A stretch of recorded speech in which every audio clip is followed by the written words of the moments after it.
की सुंदर कथा भी प्राणियों के पाप का समूलना है ना, एक विशेषण है ना। एक पे एक फ्री जैसे आपका होता ना, नाश नहीं, समूल नाश, समूल नाश होता है। तो बहुत चिंतनीय बिंदु है इस काव्य में कि स्तोत्र करने की क्षमता सब में नहीं होती है, क्योंकि हमारे जैनाचार्यों ने जितनी भी काव्य, मुक्ति काव्य लिखे हैं वह सब संस्कृत में है, और संस्कृत सबके बस की बात नहीं आज की स्थिति में। उस समय तो लोग सभी जानते थे। तो जब स्तोत्र को पढ़ने की क्षमता नहीं है तो वह क्या करता है, भगवान की कथा, सुंदर कथा, वह कथा समस्त पापों को समूल जड़ मूल से नष्ट कर देता। इससे अर्थ क्या होगा माता जी? तो फिर हम भी रोज बैठ जाए। भगवंत की कथा कहाँ मिलती है? प्रथमानी योग में। वेरी इंपॉर्टेंट टॉपिक है। हम कह देते हैं कि प्रथमानी योग के ग्रंथ नहीं पढ़ना चाहिए, इसमें श्रृंगार रस का वर्णन होता है। कथा कहाँ मिलेगी? भगवान की कथा कहाँ मिलेगी? जिसमें द्रव्य स्तुति भाव भगवान के, वह शारीरिक संरचना का वर्णन, कितने लंबे चौड़े, क्या हाइट थी, क्या रंग था, किस राजा के पुत्र थे, आदि आदि। और ये कहाँ मिलेगा? प्रथमान योग में। और हम उस प्रथमान योग को श्रृंगार रस की कथाएं कहकर उस प्रथमान योग की घोर अवज्ञा करते हैं। इस पाप का फल बैंक से लिया हुआ कर्जा लेते समय बड़ा अच्छा लगता है। होम लोन लिया तो 6 महीने में मकान खड़ा हो गया। कार का लोन लिया तो तीसरे दिन, क्योंकि क्या लिखा रहता है, 3 घंटे में लोन, तो कार कितने घंटे में आ गई घर के सामने? 6 घंटे में। वो 6 घंटे में कार खड़ी करना बहुत सरल है, पर कार का लोन चुकाना। इसी प्रकार किन्हीं बाह्य परिस्थितियों से प्रभावित होकर या किसी की व्यक्तिगत विचारधारा से प्रभावित होकर प्रथमान योग को श्रृंगार रस की कथाएं घोषित करना, ये जिनवाणी का वर्णवाद ही नहीं, ये जिनेन्द्र का भी वर्णवाद है। क्योंकि पूज्यपाद स्वामी संस्कृत की समाधि भक्ति में, आचार्य कुंद देव प्राकृत की समाधि भक्ति में कहते हैं, दोनों ने एक ही विधि का अनुकरण किया है। प्रथमम करणम चरणम द्रव्यम नमः। प्रथमान योग को नमस्कार किया। यदि पूज्यपाद स्वामी कुंद देव ने प्रथमान योग को नमस्कार किया है और आप नमस्कार करना पसंद नहीं करते हैं, तो दोनों आचार्य कटघरे में खड़े हो जाएंगे। Question mark. ये जब उनकी एक बात हमें स्वीकार करने योग्य नहीं है, तो अन्य बातें भी स्वीकार क्यों की जाए? क्यों पढ़ा जाए कुंद देव का समय सा? क्यों पढ़ा जाए कुंद देव का प्रवचन सा? हो सकता है जब उन्होंने समाधि भक्ति में आपके अनुसार प्रथमम करणम के प्रथमान योग को पूजनीय बना दिया, वो गलत है, तो हो सकता है ग्रंथों में ऐसी अनेक गलतियां करती हो, तो फिर तो उनसे परहेज करना चाहिए।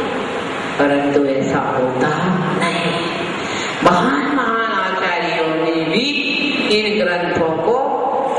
समादरणीय मानकर इनका अध्ययन, वाचन, उपदेश भी किया। इसीलिए ये तो ठीक है, आपका देखने का नजरिया क्या है, गलत है। जब नया चश्मा लेने जाते हैं तो दुकानदार क्या कहते हैं, डॉक्टर साहब क्या कहते हैं, अरे 1-2 दिन लगाने में ठीक हो जाएगा। डॉक्टर साहब बैठे पीछे नेत्र विशेषज्ञ, 1-2 दिन में ठीक हो जाएगा, 1 सप्ताह में 1 दिन क्लियर हो जाएगा, आदत बन जाएगी। ऐसे ही आपकी आदत बनी है, बहुत कुछ उस आदत को सुधारना पड़ेगा। प्रथमानियों रत्नकर्ण श्रावकाचार्य समंत्र बद्ध को तो मानते हो, आचार्य ने कहा बोधि समाधि निधान, प्रथमानियों को बोधि समाधि का भंडार कहा है। रत्नाकर्ण श्रावकाचार्य में अभी जाके खोल के देख लेना, बोधि समाधि निधानम, बोधि समाधि का भंडार कहा है। तो ब्रजमानियों, जो तीर्थंकरों की कथा को कहने वाला है, वही कथा हमारे समूल पाप को नष्ट करने। क्या करें माता जी, पद्म पुराण निकालने और सारी जिंदगी पढ़ते रहे, मात्र पढ़ने से नहीं। जब आदमी पढ़ता है तो उसमें रमता है, और जब रमता है तो उसी के अनुसार कुछ करता है। पढ़ना भी है, रमना भी है और करना भी है। तो इस प्रकार इस काव्य के माध्यम से आचार्य भगवान आपको एक संदेश देना चाह रहे हैं कि उनकी स्तुति तो बहुत ऊंची बात है, परंतु उनकी कथा भी पापों को समूल नष्ट करने में समर्थ है। याद रखो, जब सीता जी पर उपसर्ग आया ना, सीता ने कर्णानी योग नहीं पढ़ा था, सीता ने द्रव्यानी योग नहीं पढ़ा था, सीता ने चरणानी योग नहीं पढ़ा था, सीता ने तो प्रथमानी योग का अवलंबन लिया था कि भगवान आप ऐसे महापुरुष हैं, आपकी भक्ति से मेरा उत्सर्ग।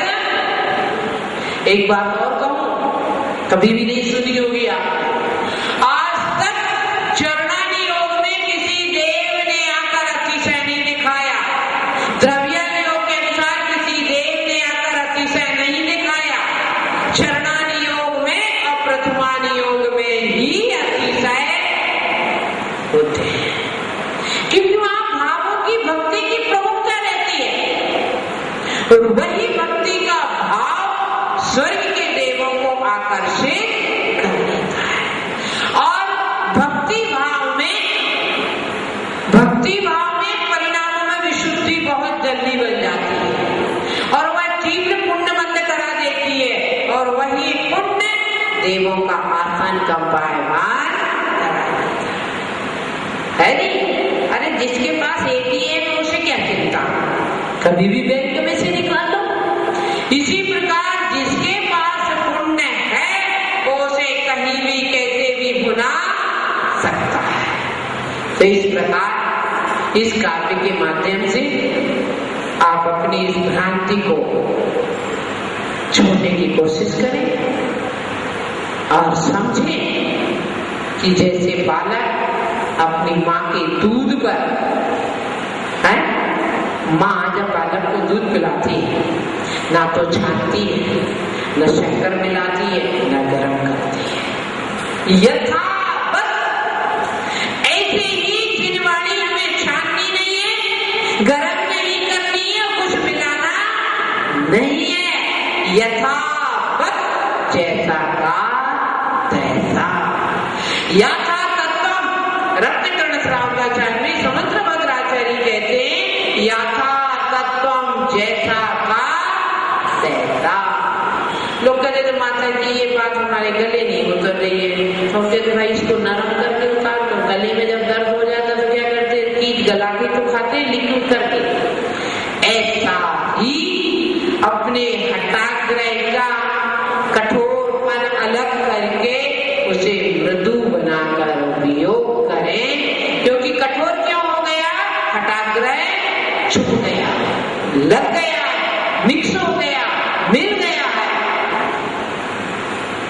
तो इस प्रकार इस काव्य के माध्यम से आचार्य आपको झकझोर रहे हैं।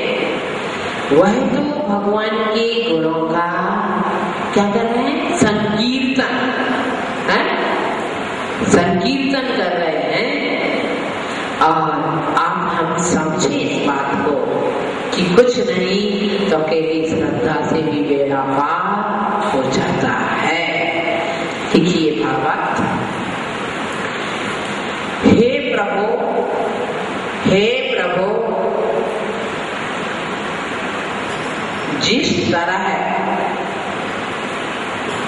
सूर्य का आगमन, जिस तरह सूर्य का आगमन तो दूर, आगमन तो दूर, अपन जिसे व्यवहार में कहते आगमन की बात को छोड़ो, ऐसा आगमन तो दूर, किंतु सूर्य की किरणें ही सरोवर के पंकज को विकसित कर देती है।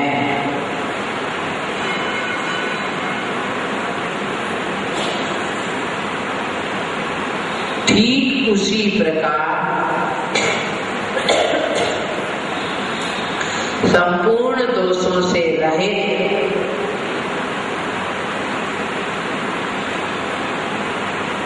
संपूर्ण दोषों से रहित आपका पवित्र स्तवन तो दूर रहा, आपका पवित्र स्तवन तो दूर रहा, किंतु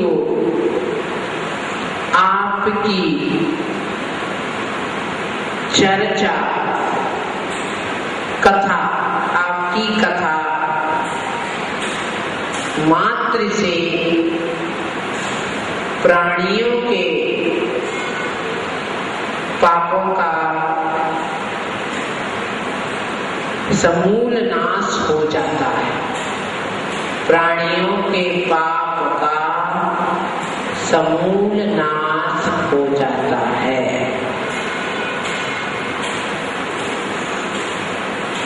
रीति लिखी, ओम ह्रीम अहम, ओम ह्रीम अहम नमो संभिन्न सौदारणम, सौदारणम।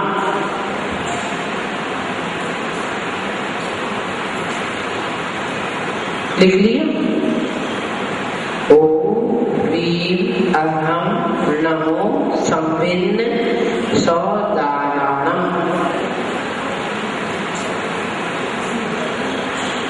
जो ऐसे ऋषि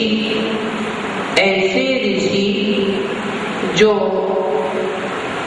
संख्यात योजन तक के, संख्यात योजन तक के सभी जीवों का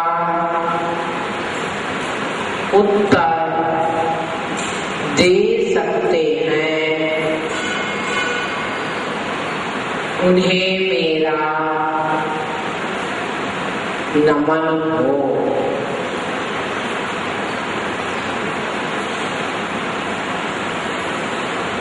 उन्हें मेरा नमन हो। जाप, ओम ह्रीम अरम नमो, नमो अरिहंताणम, ओम ह्रीम अरम नमो अरिहंताणम। आगे वो लिख लीजिए, नमो सम्मिन्न सौदारणम, झवम झवम नमः स्वाहा।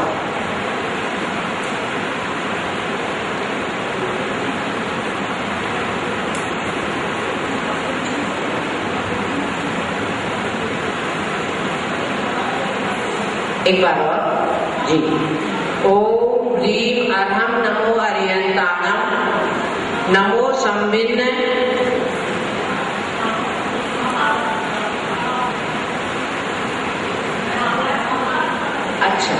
अच्छा ये तो लिख लिया, ठीक बोल रहे। अब रिद्धि मंत्र एक और है इसमें, ओ छम छा छमने छा ह्राम ह्रीम रोम राम फट स्वाहा ओम रुद्रये नमः।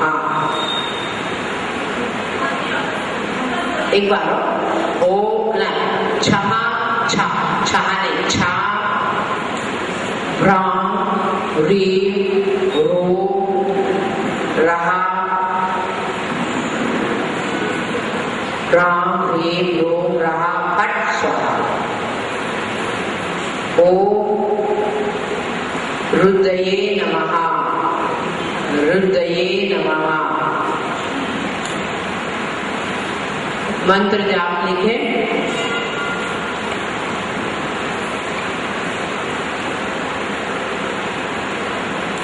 ओम ह्रीम श्रीम क्रौवम झीम रहा रहा हम हा नमः स्वाहा।